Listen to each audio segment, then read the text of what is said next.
आज नारे लगाए हैं बुरखे वालियों ने, मोदी साहब हमारा ईमान है, हम जिंदा कौम हैं। ना आपका ईमान है ना आप जिंदा हैं। आप पूरी दुनिया के ऊपर बोझ हैं। आपने पूरी दुनिया के अंदर वो चीजें दी हैं जो आपकी सभ्यता का हिस्सा नहीं था। जरा पढ़िए अपने इतिहास को।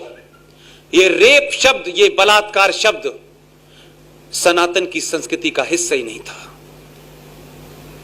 हम तो मजबूर कि जो लोग घोड़े पे चढ़ के आ रहे थे मंगोलिया से लेकर के और पूरे उज्बेकिस्तान से, हमारी औरतों ने घूंघट इसलिए नहीं किया कि घूंघट की कोई प्रथा थी।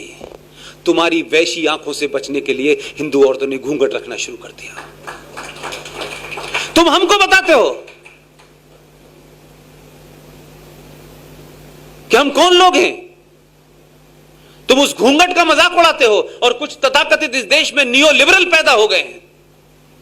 हमारे यहां घूंघट की संस्कृति नहीं थी, क्योंकि कभी बलात्कार शब्द सोचा नहीं था हमने। क्योंकि आपकी किताब यह कहती है, आपकी हदीस यह कहती है कि जंग में जीते हुए सामान की बराबर की लूटपाट होगी, जंग में जीती हुई औरतों का भी बराबर का हिस्सा होगा। हमारे यहां नहीं है। हमने किसी की धरती पे 5000 साल का रिकॉर्ड उठा के देख लीजिए, हमने किसी की धरती पे हमला नहीं किया, किसी की जमीन नहीं ली हमने।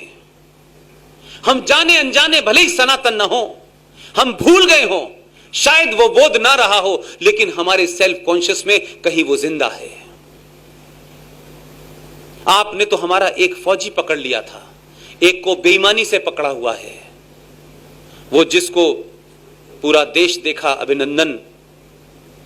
जिसको पकड़ लिया था, पूरे पाकिस्तान के अखबार पढ़िए, आपने अखबार नहीं पढ़े। बड़े बड़े लोगों ने यह आइडिया दिया कि जब उसे पकड़ ही लिया था तो इस पे तो बार्गेनिंग करनी चाहिए थी। उन जाहिलों को नहीं पता, या पता है तो जानना नहीं चाहते। हमने 71 में 93,000 पाकिस्तानी फौजियों को ऑफिशियली सरेंडर कराया था। 2 महीने तक पूरी इज्जत के साथ रखा और किसी का नाखून नहीं काटा और इज्जत के साथ वापस भेज दिया था। हमारे अनकॉन्शियस में आज भी सनातन जिंदा है।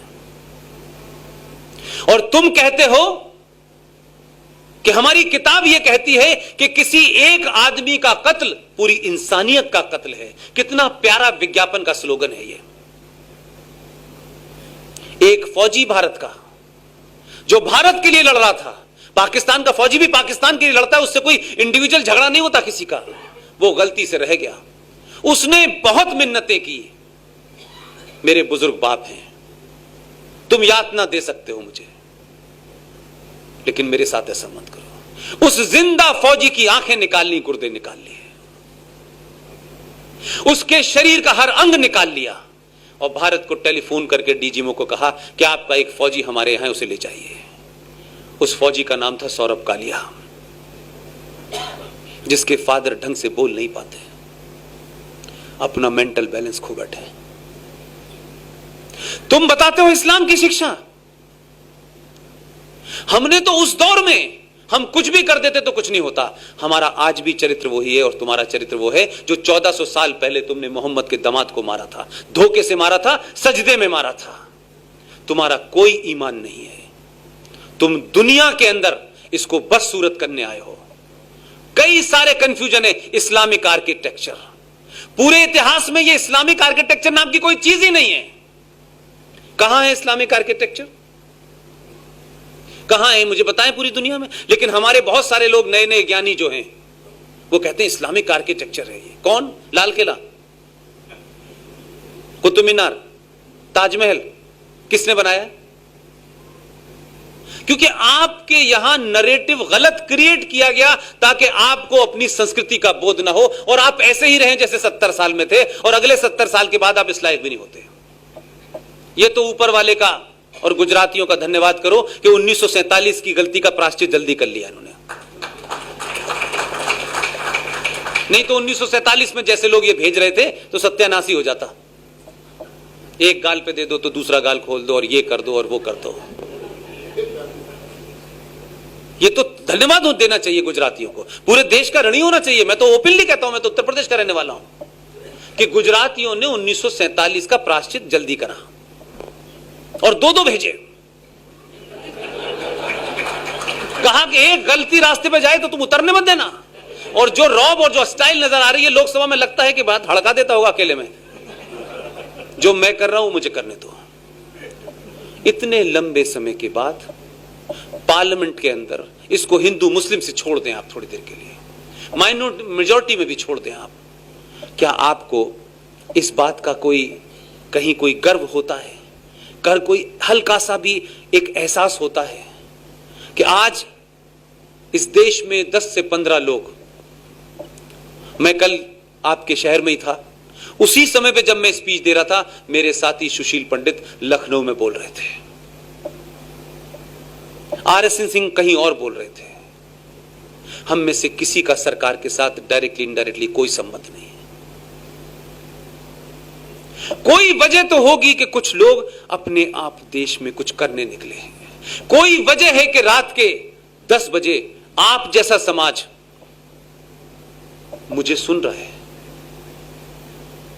आपको मजबूरी में बसों में भर के नहीं लाया गया है।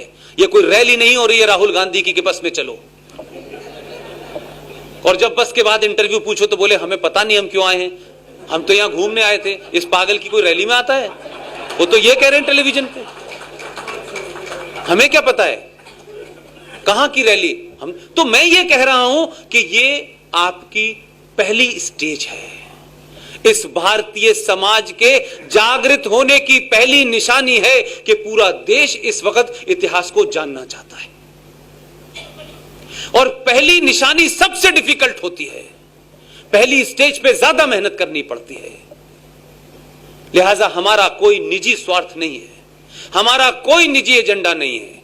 यह बात अलग है कि मैं अभी आपके लोगों से कह रहा था कि क्या किसी ने कभी सोचा था कि यह धारा 370 इतनी आसानी से हट जाएगी।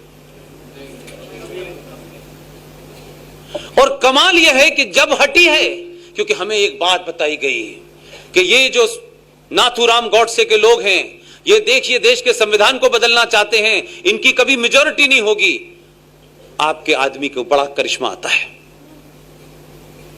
जिस सदन में उसकी मेजॉरिटी नहीं थी उसी में सबसे पहले 370 पास करा दिया उसने। ऐसा कोई बिल नहीं मिला इतना शार्पली डिवाइडेड बिल हो और उसको रखने में सरकार, और 24 घंटे में एक में पास कराया, 48 घंटे में दोनों में पास होके साइन शाम तक राष्ट्रपति के करा दिए। जाओ करो क्या करोगे। इसलिए जब आपकी पॉलिटिकल विल, हर चीज को आप वोट बैंक के नुक्ते नजर से देखेंगे तो दिक्कत होगी। कुछ चीजें राष्ट्र के लिए देखिए। आपका बड़ा कंट्रीब्यूशन है।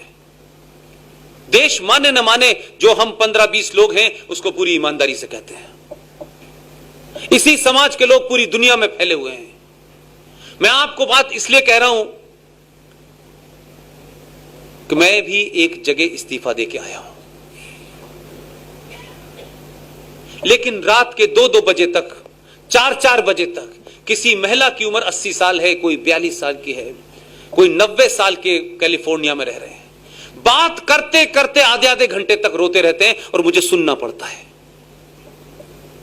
जो लोग संपन्न हो गए, इस्टेब्लिश हो गए, उनको जिंदगी में अब कुछ नहीं चाहिए।